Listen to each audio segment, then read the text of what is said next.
This is Sam Vaughn for Sam Sports Report, Sam's Mental Health Day. Obviously, on Sam Vaughn Sports, and we talk a lot of bipolars, we talk a lot about a lot of things on Sam Vaughn Sports having to do with mental health. But I've never really talked about bipolar cycle. And I never really spent much time on it because it would be so hard to do. But as I struggle through these things, I feel like it's important to talk about them and important research on them. And many people know without bipolar, it's hard to understand what exactly is going on in that brain. But a shortcut of what bipolar is, a bipolar definition is that bipolar is a serious condition, at least one manic episode lasting 7 or 8, requiring a hospitalization, often alternating but not requiring a major or depressive episode. It can be caused by severe and imperative in daily life, including risky behaviors, sleep disruption, and psychosis. Treatment usually involves medication and therapy. That's according to the National Institutes of Mental Health, NIMH is the initials for that. Bipolar can be a serious mental illness, and you can go through the very highs and the very lows of bipolar.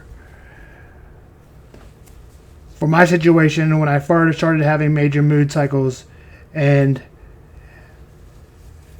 when particular in the 2016, I thought 7 hours of sleep was enough, and it may have been for a while, and then it became 6, and then it became 5, and then it became 4, and then it became 3, and you see the cycle there. Coming down to 2 hours of sleep was clearly not enough, and I was meanwhile in a lot of stress of school and trying to complete my studies while school was not ever easy for me. And some people would say, well, 7 hours of sleep is normal. Well, for me to really concentrate, I need about 9. And when you have those state of mind, you don't really want to use the medication. Perhaps the medication is the best way to relieve some stress and take the pressure off of you without having to use something that you don't want to use, like a street drug. And I've never used a street drug. But I guess my point is sometimes you'll come up in a manic episode, and then you'll go, and then I tend to crash and then go back up and back down, never in the higher medium. Eventually those weeks just became a bunch of time over time where I didn't get sleep and didn't get up to and could not sleep for days. Eventually the sleep had become over time a thought of a waste of time. It's something I have never really talked about on the show. I've talked about bipolar, and I've talked about what the difference of going through a bipolar cycle is, but I've never really talked about a bipolar cycle in specific.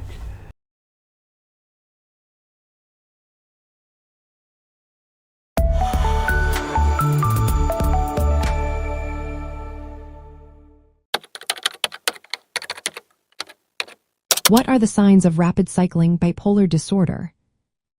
Imagine experiencing sudden mood swings that happen so quickly you barely have time to catch your breath.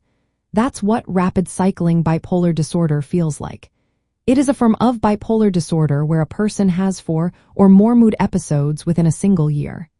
These episodes can be mania, hypomania, or depression. Sometimes, these shifts happen over just a few days or even hours.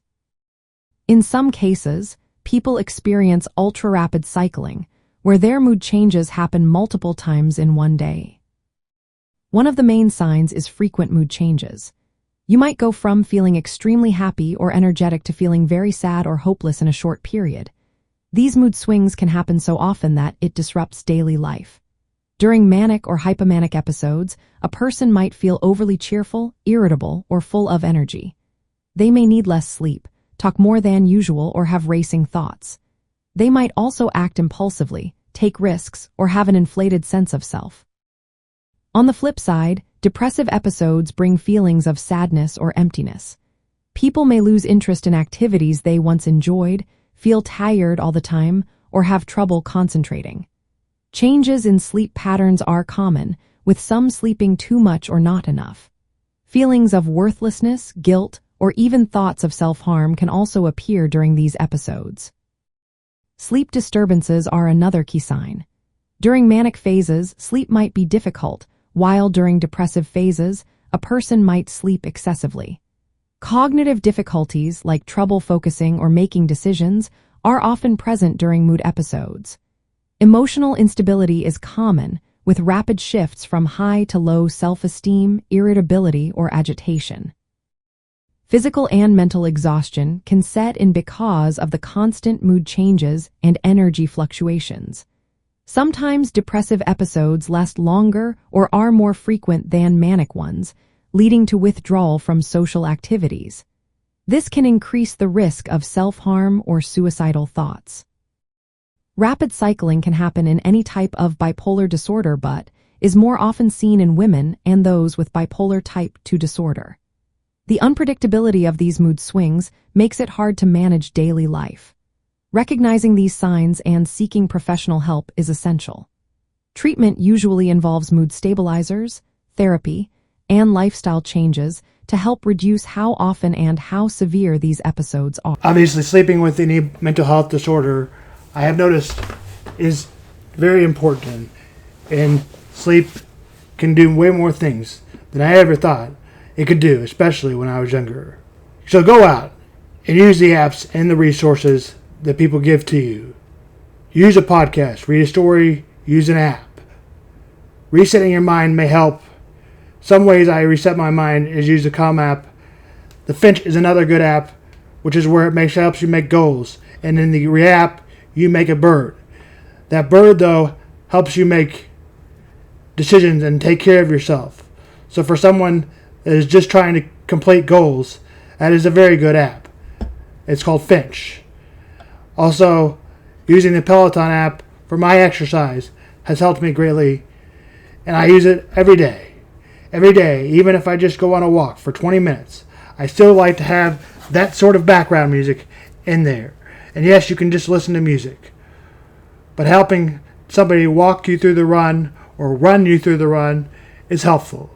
It will do more success than you can believe. Use those apps that help you to succeed. What I have to say about that. Tomorrow we have baseball predictions on standings in the American League and the National League, and I'll predict you who will win the World Series. All that and more tomorrow.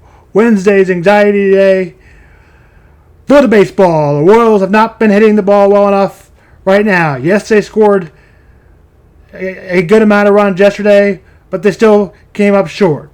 The Royals' bottom line is, for the Royals to be successful, they're going to have Vinny Pasquantino hit the ball out of the ballpark, having no home runs through the first, what happens to be about the first 2.5 weeks of baseball, and hitting no home runs. Not one home run for Vinny Pasquantino is going to be a problem.